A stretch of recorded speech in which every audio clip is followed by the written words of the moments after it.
चलिए, आज का हमारा टॉपिक है इलेक्ट्रोकेमिस्ट्री। डेली लाइफ के लिए भी इम्पोर्टेंट है और एग्जाम्स के अंदर भी इसमें से 1 से 2 न्यूमेरिकल पूछ लेते हैं और एक थ्योरेटिकल क्वेश्चन इसमें पूछा जाता है। तो इलेक्ट्रोकेमिस्ट्री फिजिकल केमिस्ट्री की वो ब्रांच है जो केमिकल एनर्जी और इलेक्ट्रिकल एनर्जी को रिलेट करती है। केमिकल एनर्जी और इलेक्ट्रिकल एनर्जी को रिलेट करेगी, मीन्स इनका जो इंटर कन्वर्जन है उसके साथ डील करती है। केमिकल एनर्जी इलेक्ट्रिकल एनर्जी में कन्वर्ट हो जाए और इलेक्ट्रिकल एनर्जी केमिकल एनर्जी के अंदर कन्वर्ट हो जाए। या फिर हम इसको ये कह सकते हैं कि it deals with the redox reactions take place at surface of electrodes. तो जो रिडॉक्स रिएक्शंस हैं जो इलेक्ट्रोड्स की सरफेस पे होंगी उनके साथ डील करती है। रिडॉक्स रिएक्शंस रिडक्शन और ऑक्सीडेशन जो 10+1 के अंदर आप लोगों ने पढ़ी हुई हैं, रिडॉक्स रिएक्शंस उनके साथ डील करती है। तो रिडक्शन और ऑक्सीडेशन क्या होता है ये आना चाहिए इस यूनिट के लिए। अगर ये नहीं आता है तो यूनिट समझ में नहीं आएगी। तो अगर नहीं आते हैं तो पहले रिडक्शन और ऑक्सीडेशन समझने हैं, उसके बाद ये यूनिट करनी है।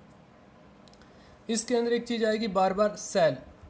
सेल क्या होती है? एक वो डिवाइस जो इलेक्ट्रिकल एनर्जी को केमिकल एनर्जी में कन्वर्ट करवा दे या फिर केमिकल एनर्जी को इलेक्ट्रिकल एनर्जी में कन्वर्ट करवा दे।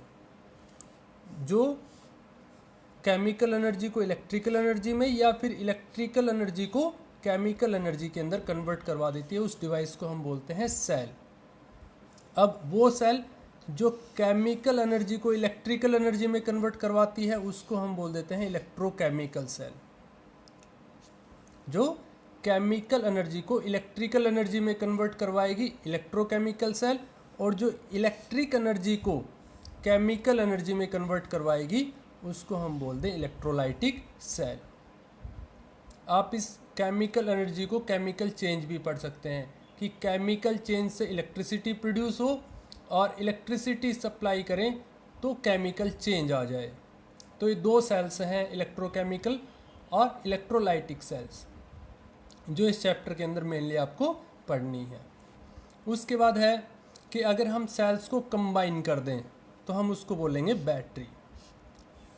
Combination of cells is known as battery. Cells को आपस में हम जोड़ देंगे तो उसको हम बोल देते हैं बैटरी। इसके अंदर जो यूनिट बड़ी है तो इसमें जो टॉपिक्स हैं वो हम शॉर्ट करके और बांट के पढ़ेंगे। तो इसको मेनली 4 टॉपिक्स में डिवाइड किया हुआ है। फर्स्ट है इलेक्ट्रोलाइटिक कंडक्टेंस, जिसमें हम कंडक्टिविटी के बारे में पढ़ेंगे। दूसरा है इलेक्ट्रोलाइसिस एंड इलेक्ट्रोलाइटिक सेल। तीसरा इलेक्ट्रोकेमिकल सेल और चौथा है कॉमर्शियल सेल्स। तो अब जो न्यूमेरिकल पूछे जाते हैं वो इस पोर्शन से, इस पोर्शन से और इस पोर्शन से न्यूमेरिकल्स पूछे जाते हैं। कॉमर्शियल सेल्स से पूछते हैं थ्योरेटिकल क्वेश्चंस।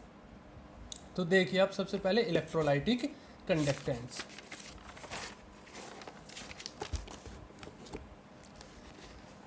इलेक्ट्रोलाइटिक कंडक्टेंस देखिए, सबसे पहले हमें ये पता है कि कंडक्टर्स क्या होते हैं। सिंपली जो इलेक्ट्रिक करंट को अपने अंदर से पास करवा देंगे हम उनको बोल देंगे conductor. Electric current to pass through them, electric current को जो खुद में से पास करवा देते हैं उनको हम बोल देते हैं कंडक्टर। 2 तरह के होंगे, एक है मेटालिक कंडक्टर और दूसरे होते हैं इलेक्ट्रोलाइटिक कंडक्टर्स, जो इस यूनिट में आपको पढ़ने हैं।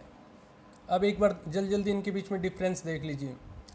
मेटालिक जो कंडक्टर्स हैं उनके अंदर चार्ज कैरियर है फ्री इलेक्ट्रॉन्स, और जो इलेक्ट्रोलाइटिक कंडक्टर्स हैं उसके अंदर चार्ज कैरियर होंगे फ्री आयंस। ये मेन डिफरेंस है। मेटालिक कंडक्टर्स के अंदर फ्री इलेक्ट्रॉन्स की वजह से वो चार्ज पास करते हैं, और इलेक्ट्रोलाइटिक जो कंडक्टर्स हैं वो फ्री आयंस की वजह से चार्ज पास करते हैं।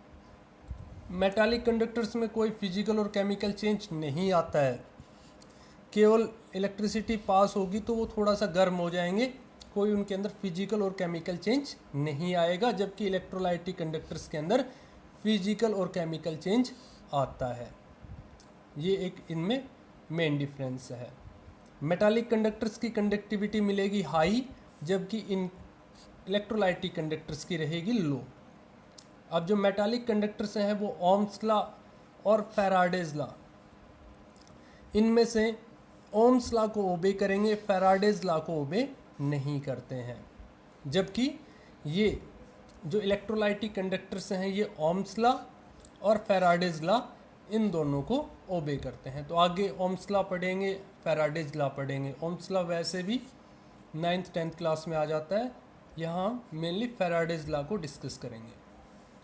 इसके बाद है कि अगर हम टेम्परेचर इंक्रीज करें तो जो कंडक्टेंस है उसके ऊपर क्या फ़र्क पड़ेगा। तो अगर हम मेटालिक कंडक्टर्स में कंडक्टेंस इंक्रीज करते हैं तो रेजिस्टेंस इंक्रीज हो जाता है और कंडक्टेंस है वो डिक्रीज हो जाएगी। जबकि इलेक्ट्रोलाइटिक्स के अंदर टेम्परेचर इंक्रीज होगा, रेजिस्टेंस डिक्रीज हो जाता है और कंडक्टेंस है वो इंक्रीज हो जाती है।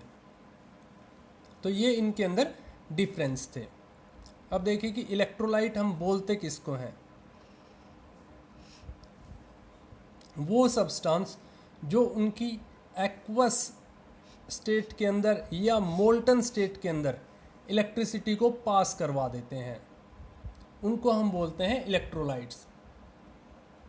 विच pass electricity in their aqueous और in molten state. Molten state का मतलब होगा लिक्विड स्टेट के अंदर। और ये किस वजह से होता है? Due to dissociation of ions. क्योंकि हमने पढ़ा कि इलेक्ट्रोलाइटिक कंडक्टर्स कौन से होंगे, मतलब उनके अंदर चार्ज कैरियर कौन होंगे? Free electrons, sorry free ions. तो जो इलेक्ट्रोलाइट्स हैं जब ये डिसोशिएट होकर आयंस बनाएंगे तभी इनमें से इलेक्ट्रिसिटी पास होती है। तो ऐसे सब्सटेंस जो आयंस के अंदर डिसोशिएट नहीं होंगे उनमें से इलेक्ट्रिसिटी पास नहीं होगी। तो जो अपने पास इलेक्ट्रोलाइट्स हैं वो क्या होते हैं? एसिड, बेस और साल्ट। क्योंकि ये मेनली जब हम इनको वाटर में डिजोल्व करवाएंगे तो ये आयंस प्रोड्यूस करते हैं, कैटायन और एनायन, जो आगे इलेक्ट्रिसिटी को कंडक्ट करते हैं by the movement of free ions. अब जो इलेक्ट्रोलाइट हैं वो दो तरह के होते हैं, एक होते हैं स्ट्रॉन्ग इलेक्ट्रोलाइट और एक होंगे वीक इलेक्ट्रोलाइट। स्ट्रॉन्ग इलेक्ट्रोलाइट किसको बोलेंगे? कि ऐसे इलेक्ट्रोलाइट जिनके अंदर डिसोशिएशन है वो हाई हो, उनको बोल देंगे स्ट्रॉन्ग इलेक्ट्रोलाइट।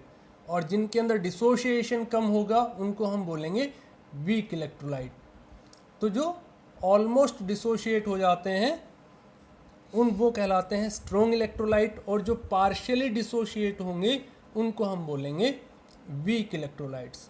और जितना ज़्यादा डिसोशिएशन होगा आयंस उतने ही ज़्यादा बनेंगे और वो उतना ही ज़्यादा चार्ज कैरी करेगा। अब ये कह सकते हैं कि 90 to 100% डिसोशिएट हो जाए उनको स्ट्रॉन्ग इलेक्ट्रोलाइट बोल दें, और जो कम होते हैं वो वीक इलेक्ट्रोलाइट। इसमें जैसे लिखा हुआ है alpha is equal to 1, means कि डिसोशिएशन कांस्टेंट है, नियरली 1 रहेगा, और डिसोशिएशन कांस्टेंट 1 से काफ़ी कम मिलता है वीक इलेक्ट्रोलाइट्स के केस में। अब स्ट्रॉन्ग इलेक्ट्रोलाइट्स कौन कौन से होंगे? स्ट्रॉन्ग एसिड हो जाएंगे, स्ट्रॉन्ग बेस हो जाएंगे, और इन दोनों से मिलकर जो साल्ट बनेंगे वो साल्ट हो जाएंगे स्ट्रॉन्ग इलेक्ट्रोलाइट्स। तो वीक इलेक्ट्रोलाइट्स कौन से होंगे? वीक एसिड और वीक बेस, ये हो जाएंगे वीक इलेक्ट्रोलाइट्स। अब इसके अंदर जो छोटी छोटी टर्म्स हैं एक बार वो पढ़ लें। सबसे पहले है रेजिस्टेंस। तो रेजिस्टेंस का सभी को पता है कि जो चार्ज का फ्लो होगा उसका जो अपोज करेगा उसको हम बोलते हैं रेजिस्टेंस। तो इसको बताने की जरूरत नहीं है। ओम्स लॉ के अकॉर्डिंग क्या होता है? V इक्वल्स IR, और R यहाँ रेजिस्टेंस है। इसकी जो यूनिट है वो ओम। उसके बाद है कंडक्टेंस। तो रेजिस्टेंस तो जो चार्ज कैरी होता है उसका अपोज करता है, तो रेजिस्टेंस का अगर हम रिवर्स कर दें तो कहलाएगा कंडक्टेंस। कोई C से भी रिप्रेजेंट कर देता है, कोई G से भी रिप्रेजेंट कर देता है। मेनली C से कंसंट्रेशन को करते हैं इसलिए इसको G से कर दिया जाता है। तो ये क्या होगा? Reciprocal of resistance. रेजिस्टेंस का उल्टा कर देंगे तो अपने पास आ जाएगा कंडक्टेंस। तो जो इसकी यूनिट है ओम इनवर्स, मो या साइमन, ये इसकी यूनिट है, ओम इनवर्स, मो या साइमन। उसके बाद आता है स्पेसिफिक रेजिस्टेंस या रेजिस्टिविटी। तो देखो जो रेजिस्टेंस है वो किस पर डिपेंड करता है, डायरेक्टली प्रोपोर्शनल होता है लेंथ के, और इन्वर्सली प्रोपोर्शनल होता है क्रॉस सेक्शन एरिया के। अगर हम इन दोनों को जोड़ दें तो अपने पास आ जाता है resistance is directly proportional to length, inversely proportional to cross section area. अगर प्रोपोर्शनलिटी को हटाते हैं तो हमारे पास प्रोपोर्शनलिटी कांस्टेंट आता है रो, जो और कुछ नहीं रेजिस्टिविटी है। तो रो क्या हो जाएगा, RA/L। तो ये एग्जाम में पूछा नहीं जाता है, कई बार न्यूमेरिकल्स में बस इसको यूज करना पड़ता है। तो यूनिट इसकी हो जाएंगी ओम सेंटीमीटर या ओम मीटर, ओम सेंटीमीटर या ओम मीटर। अगर हम मान लीजिए जो क्रॉस सेक्शन एरिया है वो 1 सेंटीमीटर स्क्वायर ले लें, लेंथ 1 सेंटीमीटर ले लें, तो जो वो अपने पास वायर रहेगी उसका रेजिस्टेंस ही क्या होगी, रेजिस्टिविटी होगी। कि एक ऐसी वायर जिसकी लेंथ 1 सेंटीमीटर है, cross section area 1 centimetre square है, तो उसका जो रेजिस्टेंस आएगा वही रेजिस्टिविटी या स्पेसिफिक रेजिस्टेंस होगी। उसके बाद है स्पेसिफिक कंडक्टेंस या कंडक्टिविटी। तो इनमें से जो सबसे ज़्यादा इंपॉर्टेंट है वो है स्पेसिफिक कंडक्टेंस या कंडक्टिविटी। इसको हम डिनोट करते हैं के से, और इसको बोलते हैं कप्पा, कप्पा। और ये क्या होगा, ये इनवर्स ऑफ रेजिस्टिविटी। जैसे कंडक्टेंस है वो क्या है, इनवर्स ऑफ रेजिस्टेंस, वैसे ही स्पेसिफिक कंडक्टेंस या कंडक्टिविटी क्या होगी, इनवर्स ऑफ रेजिस्टिविटी। अगर हम रो की वैल्यू इसमें पुट करवा दें तो 1/R इंटू L/A, और 1/R है वो क्या है, कंडक्टेंस G। तो अपने पास जो कप्पा आएगा वो कंडक्टेंस मल्टीप्लाई बाई L/A। और जो ये L/A है,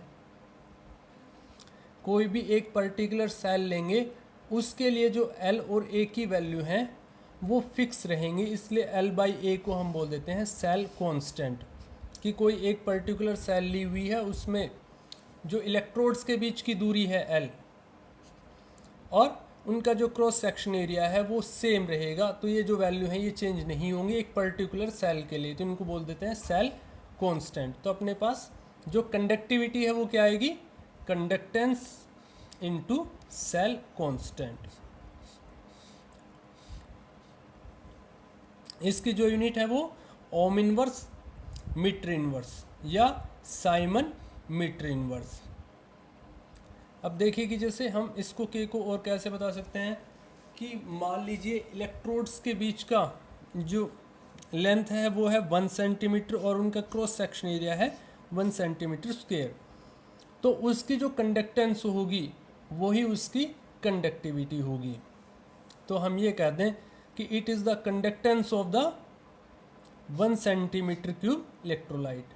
1 सेंटीमीटर क्यूब किसके इक्वल होता है, 1 ml के इक्वल। तो जो 1 ml इलेक्ट्रोलाइट है उसकी जो कंडक्टेंस है वही उसकी स्पेसिफिक कंडक्टेंस या कंडक्टिविटी कहलाती है।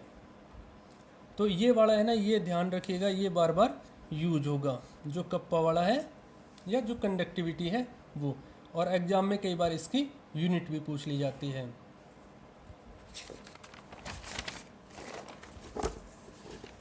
नेक्स्ट है मोलर कंडक्टेंस।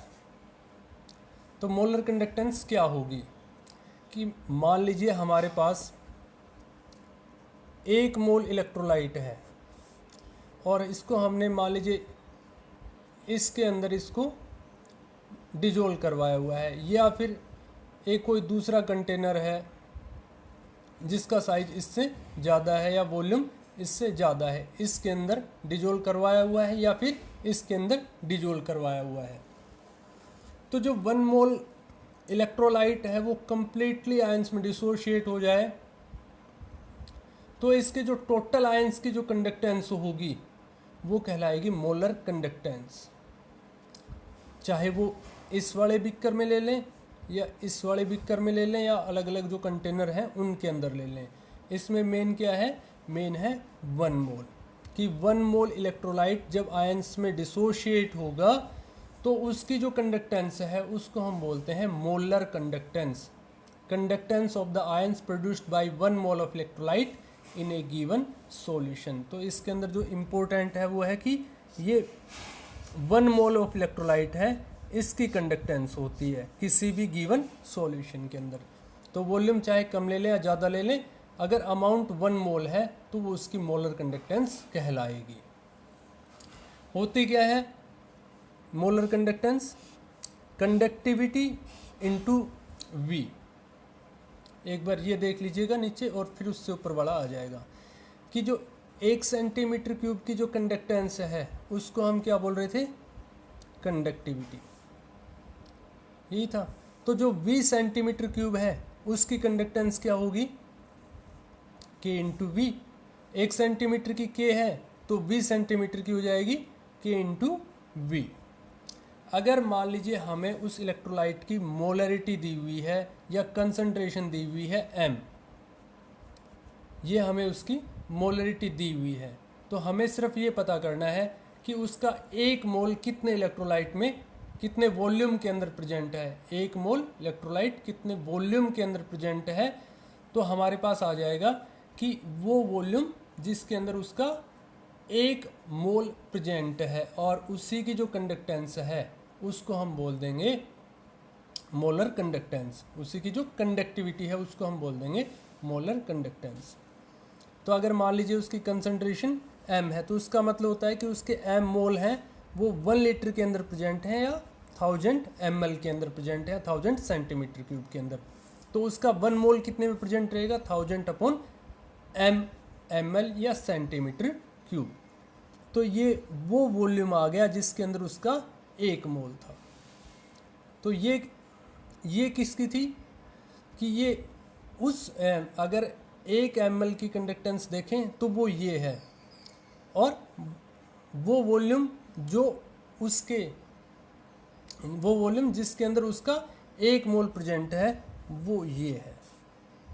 तो ये हो जाती है मोलर कंडक्टेंस कि 1 मोल इलेक्ट्रोलाइट्स जब आयंस में डिसोशिएट होंगे तो उनकी जो कंडक्टेंस है उसी को हम बोल रहे हैं मोलर कंडक्टेंस। इसकी जो यूनिट होएगी साइमन सेंटीमीटर स्क्वायर पर मोल। अगर ये सेंटीमीटर नहीं है तो इसको हम ले लेंगे मीटर के अंदर। नेक्स्ट है इक्विवेलेंट कंडक्टेंस। तो बिल्कुल उसी की जैसी है जैसी मोलर कंडक्टेंस थी। इसमें क्या होगा कि 1 मोल की जगह आ जाएगा 1 gram equivalent. It is the conductance of the ions produced by 1 gram equivalent of an electrolyte. कि 1 ग्राम इक्विवेलेंट इलेक्ट्रोलाइट से जो आयंस बनेंगे उनकी जो कंडक्टेंस है उसको हम बोल देंगे इक्विवेलेंट कंडक्टेंस। ये हो जाएगी equivalent conductance equals conductivity into 1000 divided by normality. तो इक्विवेलेंट कंडक्टेंस आएगी तो नीचे आएगी नॉर्मलिटी, और अगर मोलर कंडक्टेंस आएगी तो नीचे आएगी मोलरिटी। इसमें जो यूनिट देखे साइमन सेंटीमीटर स्क्वायर पर इक्विवेलेंट, तो ये इसकी यूनिट हो जाएगी। तो इन दोनों में से न्यूमेरिकल पूछा था, एक इस फॉर्मूले से या फिर इस फॉर्मूले से। ये क्या है? जो 1 मोल इलेक्ट्रोलाइट है उसकी कंडक्टेंस है, ये 1 ग्राम इक्विवेलेंट जो इलेक्ट्रोलाइट है उसकी कंडक्टेंस है, तो उसको मोलर कंडक्टेंस, इसको इक्विवेलेंट कंडक्टेंस बोल देते हैं। नेक्स्ट है फैक्टर्स अफेक्टिंग इलेक्ट्रोलाइटिक कंडक्टेंस। की इलेक्ट्रोलाइटिक कंडक्टेंस की जो कंडक्टेंस है उसको कौन कौन से फैक्टर्स अफेक्ट करते हैं। फर्स्ट है आयनिक इंट्रैक्शंस। अगर आयंस के बीच में अट्रैक्शन फोर्स ज़्यादा होगी तो इलेक्ट्रोलाइटिक कंडक्टेंस मिलेगी कम। तो हम कहें अगर आयनिक इंट्रैक्शंस इंक्रीज होती हैं तो जो कंडक्टेंस है वो डिक्रीज हो जाएगी, क्योंकि जो पार्टिकल्स हैं वो उतने फ्री नहीं होंगे, अट्रैक्शन फोर्स बढ़ती चली जाएगी तो फ्रीली मूव नहीं कर पाएंगे। दूसरा है नेचर ऑफ सॉल्वेंट। कि अलग अलग सॉल्वेंट्स के ऊपर उसकी नेचर डिपेंड करती है। कुछ के अंदर आयोनाइजेशन ज़्यादा होता है, कुछ के अंदर कम होता है। मेनली जिसका डाइलेक्ट्रिक कांस्टेंट ज़्यादा रहेगा उसके अंदर इलेक्ट्रोलाइटिक कंडक्टेंस ज़्यादा मिलेगी, क्योंकि वहाँ आयोनाइजेशन ज़्यादा होगा। तो मेनली कहते हैं कि पोलर्स के अंदर ज़्यादा होगी, पोलर सॉल्वेंट रहेंगे तो कंडक्टेंस ज़्यादा मिलेगी। थर्ड है विस्कोसिटी। अगर विस्कोसिटी ज़्यादा हुई तो भी आयंस इजीली मूव नहीं कर पाएंगे, तो उस केस में भी कंडक्टेंस कम मिलेगी। तो अगर विस्कोसिटी इंक्रीज करते हैं तो कंडक्टेंस है वो डिक्रीज हो जाएगी। नेक्स्ट है सोल्वेशन और हाइड्रेशन। सोल्वेशन और हाइड्रेशन किसका? आयंस का। मान लीजिए ये कोई कैटायन है ए, तो इसके चारों तरफ जो सोल्वेंट के पार्टिकल्स या हाइड्रेशन के केस में वाटर मॉलिक्यूल्स हैं वो इसके साथ जो जुड़ जाएंगे, तो इसको कहा जाता है हाइड्रेशन या सोल्वेशन। तो जिसका हाइड्रेशन या सोल्वेशन जितना ज़्यादा होगा उसका साइज उतना ही ज़्यादा हो जाता है और उसकी जो स्पीड है वो कम हो जाएगी, तो जो कंडक्टेंस है वो भी मिलेगी कम। तो अगर सोल्वेशन या हाइड्रेशन हाई है तो कंडक्टेंस मिलती है कम। नेक्स्ट है इफेक्ट ऑफ डाइल्यूशन। डाइल्यूशन का मतलब हो गया कि हम उसके अंदर और सोलवेंट ऐड करवा रहे हैं, उसकी कंसंट्रेशन है वो डिक्रीज हो रही है। तो देखिए इसके अंदर जो मोल इम्पोर्टेंट है, ये इनमें सबसे इम्पोर्टेंट यही है, मोलर कंडक्टेंस और इक्विवेलेंट कंडक्टेंस। इन दोनों की जो कंडक्टेंस है वो डाइल्यूशन के साथ इंक्रीज होगी। अगर हम उसमें और सॉल्वेंट ऐड करवाते हैं तो जो आयोनाइजेशन है वो इंक्रीज होगा, जिसकी वजह से जो कंडक्टेंस है वो इंक्रीज हो जाती है। सॉल्वेंट को ऐड करवाने पर आयोनाइजेशन इंक्रीज होएगा, इसलिए जो कंडक्टेंस है वो इंक्रीज हो जाएगी। दूसरा होता है कंडक्टिविटी। कंडक्टिविटी डाइल्यूशन के साथ डिक्रीज होगी। अगर हम और सॉल्वेंट ऐड करवाएंगे तो कंडक्टिविटी डिक्रीज हो जाएगी, और इसका रीजन क्या है कि number of ions per unit volume decrease हो जाते हैं। जैसे मान लीजिए ये कोई पहले कोई सॉल्यूशन था जिसके अंदर मान लीजिए इसके 50 आयंस थे, हम इसमें और सॉल्वेंट ऐड करवा देते हैं, तो अब क्या चीज़ हुई है, एक तो इसका वॉल्यूम है वो इंक्रीज हो गया, दूसरा जो आयोनाइजेशन है वो भी होगा, तो नंबर ऑफ आयंस हैं वो भी इंक्रीज होते हैं। लेकिन प्रैक्टिकली ये देखा गया है कि जितना वॉल्यूम इंक्रीज हो जाता है उतने नंबर ऑफ आयंस इंक्रीज नहीं होते हैं। तो इसके केस में जो ज़्यादा डोमिनेंट है वो है वॉल्यूम। तो हम कह देंगे कि जो कंडक्टिविटी है वो डाइल्यूशन के साथ डिक्रीज होगी, क्योंकि number of ions per unit volume